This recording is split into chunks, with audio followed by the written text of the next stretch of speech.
Ganito yung sistema ng pakikipagsapalaran sa biyahe araw-araw. Kaya nito, trip number 1 namin, ganito ang nangyari. Yan, nakatay kami, wala kaming laman. Trip number 2, ganun pa rin, same pa rin, wala pa rin kaming laman. Siyempre tuloy-tuloy lang. Ayan sumenyas nang wala. Tuloy-tuloy lang. Trip number 3, ganun pa rin. Nilibang ko na lang sarili ko at nakinig na lang ako sa vendor.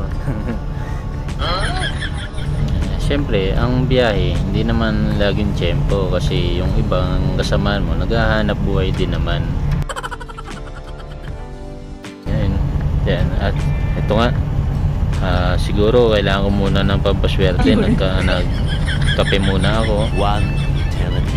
Ito, ayan na nga, ayan, biglang nag-boom, di ba? Siguro di man tayo binenas ng 3 trip. Itong trip na to siguro magkakaroon tayo, kasi ito tambak ng wasahero. Hintay lang namin na kami na makapila. Tingnan natin kung makakabawi tayo. A few moments later. Sigurado na to, sure ball, kasi mahaba ang pila ng tao. Ito, para tuloy sila nakakita ng artista, sinasalubong pa ako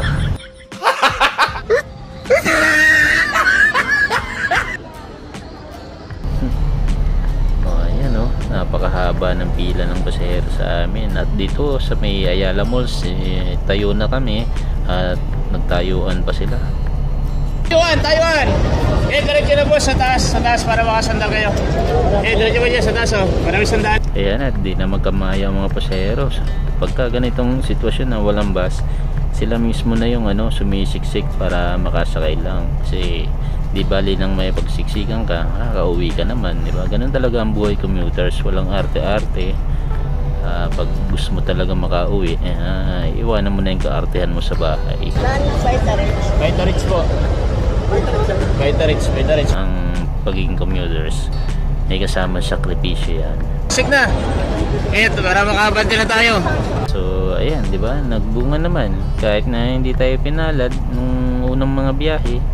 Ito, kahit pa paano, katumbas ng 3 biyahe natin, itong huling biyahe natin, kahit pa paano meron naman tayong may uwi sa bahay at pandagdag sa ating mga gastusin.